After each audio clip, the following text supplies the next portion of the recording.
Well, hey everybody, it's Tom here. Welcome back to my shop. So we got an interesting job, or jobs should I say. So my local electrician needs a couple things made. If you guys remember, I made some of those camera mounts for his cameras. He has a contract. He's working with VDOT, which is Virginia Department of Transportation. So he is putting up the school zone signs, you know, that's got a flashing light and let you know you got to reduce your speed and you're getting ready to drive through a school zone. And then also when you drive through the school zone, they've got the radar guns now, so if you're speeding through the school zone, you get a nice civil ticket in the mail. So he needs a couple tools for the signs that he puts in the ground, you know, so it gives you that warning and it's got that flashing light. Well, he has to drive the post into the ground. Here our frost line is like 18 inches, so he's been driving in about 2 feet. And this is just a piece of it. So he has to drive this into the ground. It goes basically this way, and he's been driving them, you know, with this makeshift device here. So what happens is this will fit into the post. Well, it won't fit that way because it's all mushroomed out. So basically it'd be like here, and just take a big monster sledge and, you know, hit this and slowly drive the post into the ground. So he had this thing made. It's made out of, I think, 3 pieces, and it's broke and it's been welded and it's been broke and it's been welded. So what he's asked me to do is make it out of 1 piece and also increase the diameter on this face here to help prevent some of that mushrooming. So we got to make one of these. The dimensions aren't really tight at all, so that's what makes this project fun. We can just knock this out, and of course it saves him some money if we're not chasing thousands, right? All we have to do is basically get this a nominal size. This is a nominal 2 inches in here. I'm not sure what the quality control is on these things, so, you know, we'll go probably maybe 25 thousandths less on each side, so I'd give them 50 thousandths, so that'd be plenty to fit. I think that should work. And for the times when the ground is a little bit softer, what he does is to drive this in, he has a big hammer drill with this bit, and what he's been doing, I guess I'm gonna keep this in frame, is just, you know, putting this here and then, you know, running her down with the hammer drill. So what he wants is to make another one of these, but just have a stud extended out so it'll fit in that bore there, so it'll, you know, stay located, not go anywhere, and he can drive it home. So got a nice chunk of mystery steel here. He said that is fine because that'll save him some money versus me having to order a big chunk like this off McMaster-Carr. It'd be expensive. And let's see, this one he wants about 6 inches in the length, and the other one will be obviously a little bit shorter, so we should be able to get both of them out of this hunk of steel here. This is 4.5 inches in diameter. So should be a little fun project. Some basic turning, and then we'll have to go over, probably set this up in the rotary table, I guess, and then we can just mill 4 sides. So that's what we got. So follow along and meet me over at the lathe. Figure I'd go ahead and get them cut the length first. A little bandsaw action where most projects start, right? And of course you guys know that always means playtime for Mr. Chaos. You ready, buddy?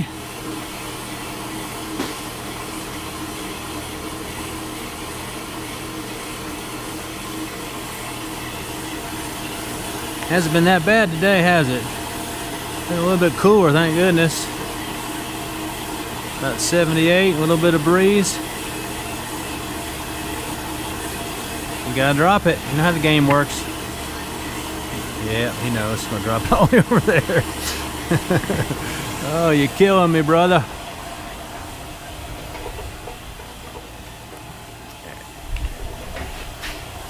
Alright, airmail.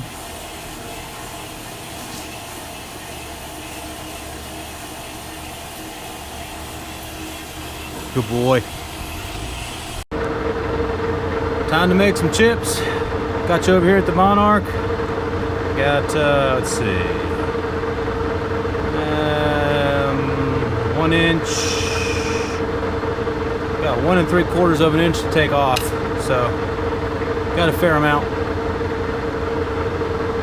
Gonna clean the face up first.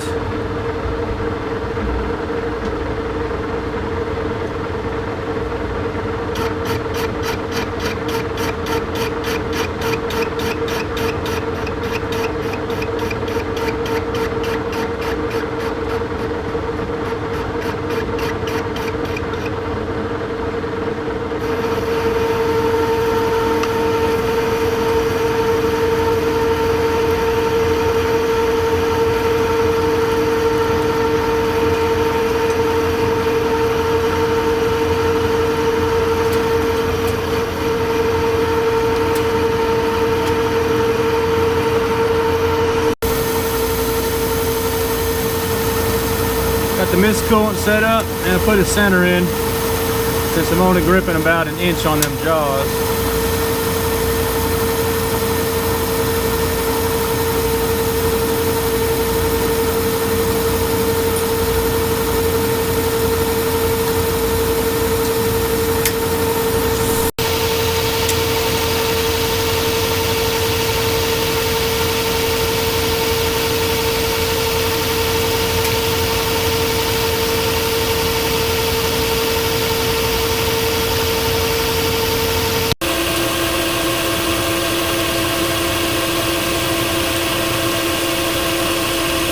Ouch, these chips are hot. God almighty.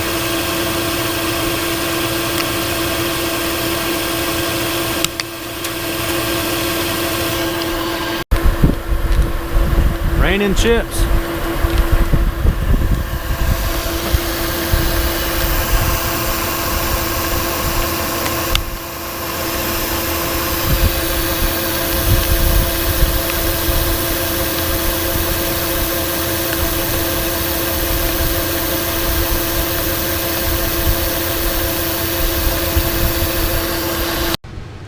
Just gonna do a quick cleanup here.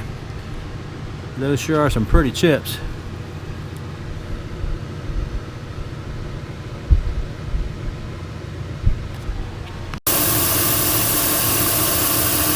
This is the last pass to take us to final dimension.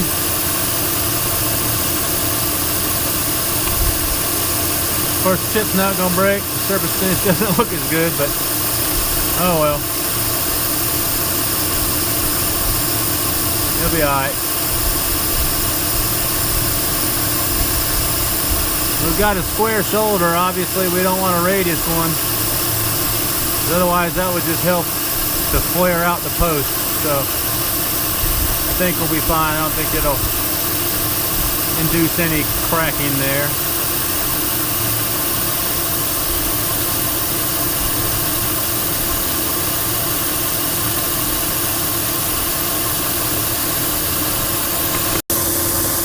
Got the part flipped around. I'm just taking the OD down on this top part to a nominal 4 inches.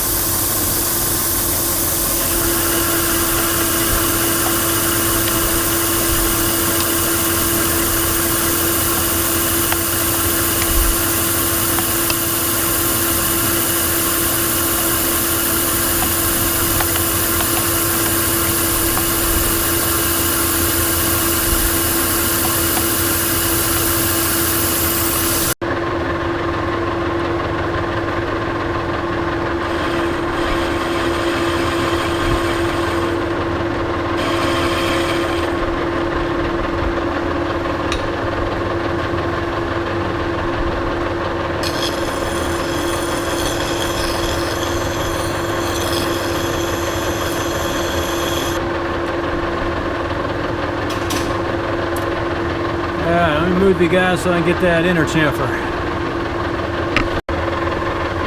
See if I can reach it.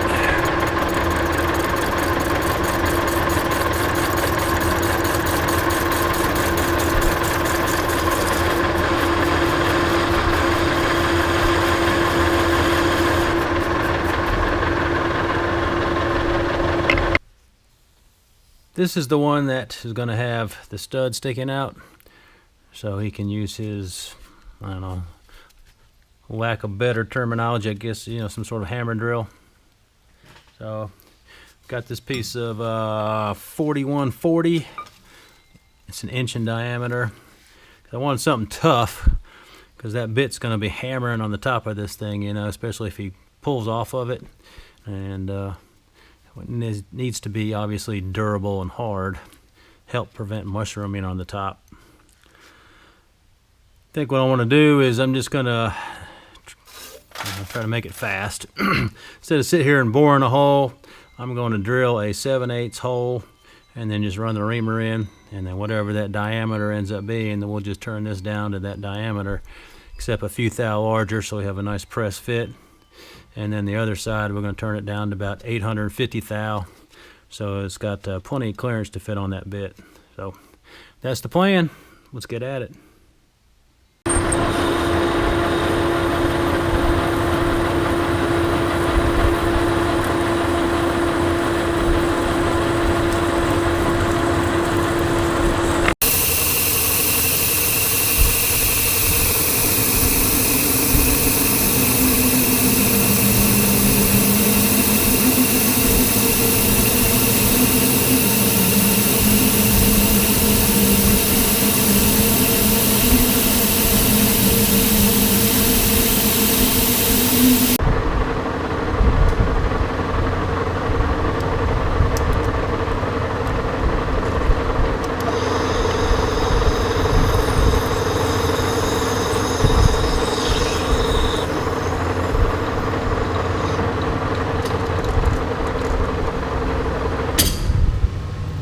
Alright, just like that, we're done.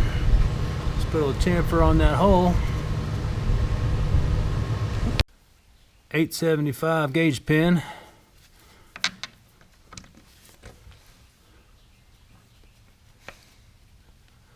Awesome fit. Look. Hear that? So, gotta love it when a reamer does its job and it reams on size. Alright, so this one's done. What we'll do is we'll turn this stub last. I'm going to go ahead and get the other piece of stock in, and we'll get her turned down to, you know, basically this too also.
Well, we are at our dimensions, so now I'm just going to break a couple edges, and then I'm going to flip the part around, and I'll just kiss this OD just to clean it up a little bit, kiss the face right there, and all the lathe work will be done on this one. A little bit warm in the shop, so I got the fan on. If you get a little bit of wind noise, apologize. We are set up over here at the mill. Got to cut the 4 flats, so this will slide onto. Obviously this is not any sort of piece of precision material, so measuring it the best I can get inside is like 2 inches and 46 thousandths is the average. So if we cut this a 2-inch square, then that should leave plenty of room to slide in there and be able to do its thing. So let me get you set up and we'll start milling it down.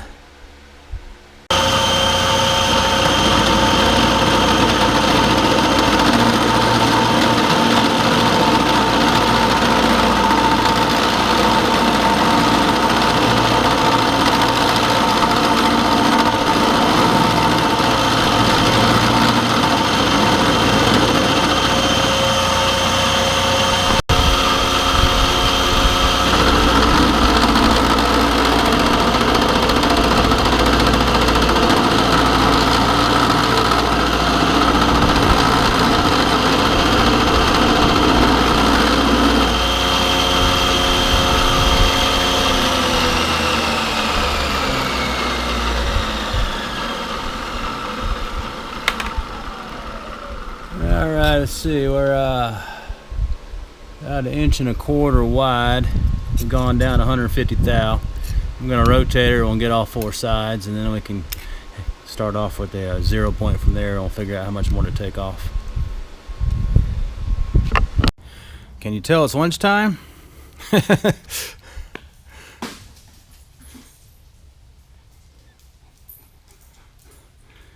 See, I'm not gonna let Daddy get anything to eat. I'm gonna pester him. It's a little warm one in here today, ain't it, buddy? So I don't care, just throw him a toy. Alright. Gotta get my sandwich in me here. Get back to the milling. Well, you did it that time, didn't you? Hang on. Ain't gonna tear stuff up trying to get it. You got it? There you go. Alright. You didn't pull down the tower of fasteners. That's good. I appreciate it. Made it all around to all 4 sides there.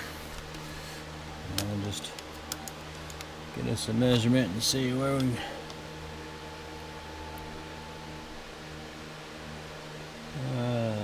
2, 4, 7, 50.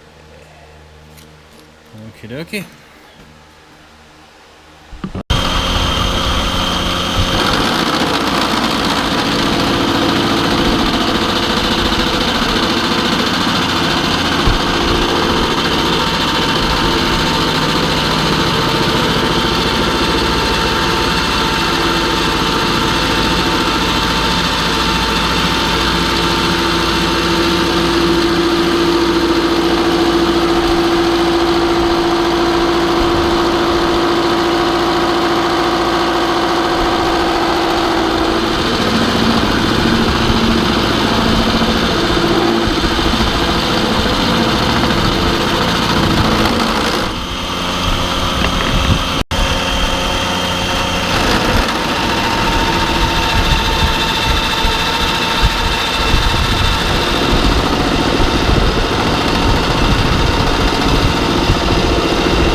I think we're done with this part. Just finished the last pass.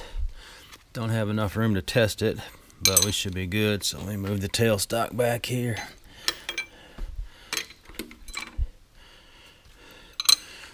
And we'll get her out. I can check her from here, I guess. But measure-wise, there's plenty of room.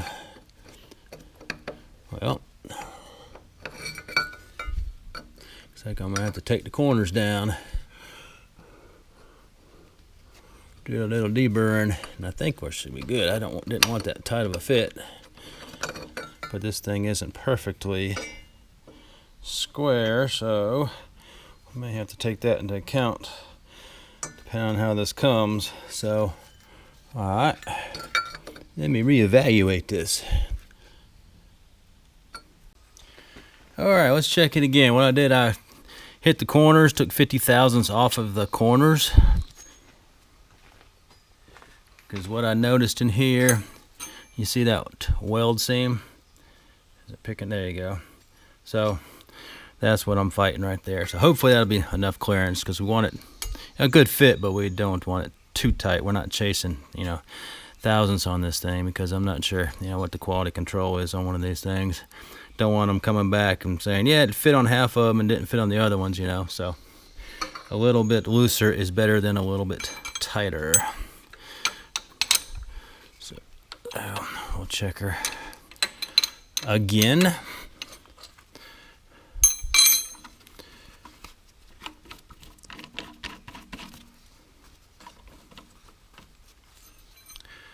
All right, T-nut, thank you. Get your slid out the way. There we go, that's what we need. So, got a good fit, we got room, but she's not too sloppy. Excellent, all right. Let me get this out, we'll get it deburred. I think what I'll do is just go ahead and get this one finished. So we'll get that piece of 4140 chucked up, turned down, and we'll get it pressed in on the top here. Got the piece of 4140 chucked up in the lathe. Already faced it, center drilled it, put a center in it, took a skim pass, got our measurement. Now we'll just go ahead and start whittling away.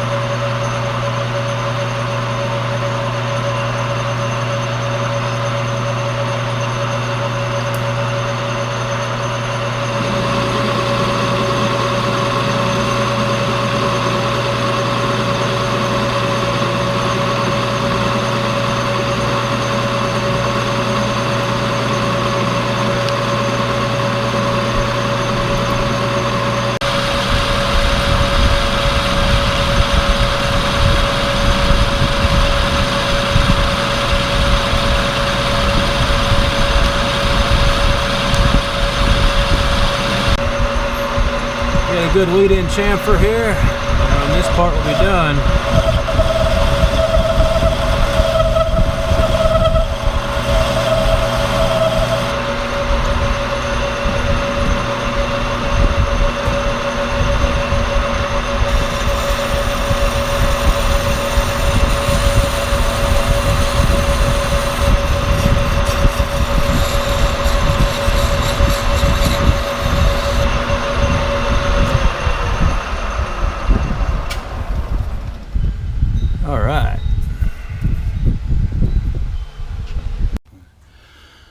So here's the part we just turned. Got a little bit of taper right there, but it gets larger. This is the part that's going to be pressed into the hole.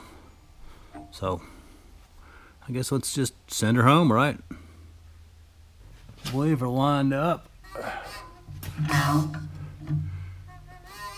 sure it's going in straight.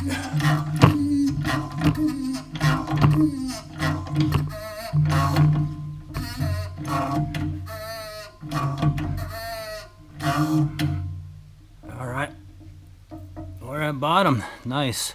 Did a 2.5 thou press fit, so that should keep it in.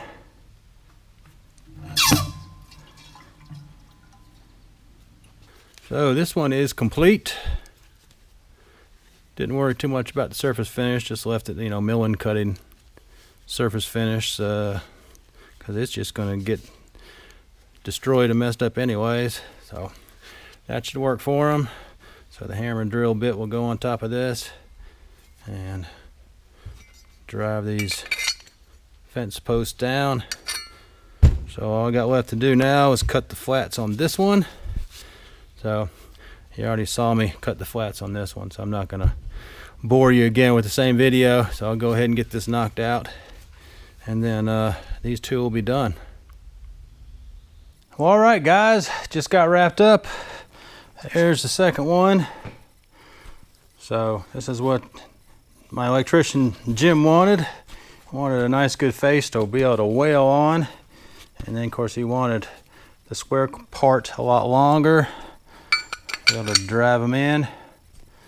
So he should be pleased with that one. And of course this one, same deal, except he's gonna be driving it with that I don't know, power hammer or whatever you want to call it. Now you guys may have a couple questions, so let me answer them if I can. The reason why I did it this way, one is I don't know what this material is. It's a mystery steel, so I'm not sure how hard and durable it is. So that's why I chose to make this stub shaft out of something different, something harder, some 4140. And also, if I made this out of one piece, it just makes for a bigger piece of material, which costs more, and then of course look how much I would have to remove too. So all that labor. So this is a lot faster to do it this way. And thirdly, if this eventually fails at some point, it continues to mushroom down and it gets too short that it bottoms out on the tool, then this can be obviously removed and we can put a new one in. So hopefully that'll answer a couple of you guys' questions. So that is a lot better than this. So, I mean, this got him by, but you know, hey, now he's got some nice tools to work with. So hope you guys enjoyed the machining content. A lot of it, obviously, mill and lathe work. So I'll welcome all my new subscribers to the channel. That's what I usually try to feature, is just machining, and then of course we got welding and fab, which I think we got a little bit of that next week in next week's videos, so stay tuned for that. Mr. Chaos is over there hanging out. He says thanks for watching also, and we'll catch you hopefully next week's video. All right, see ya, bye.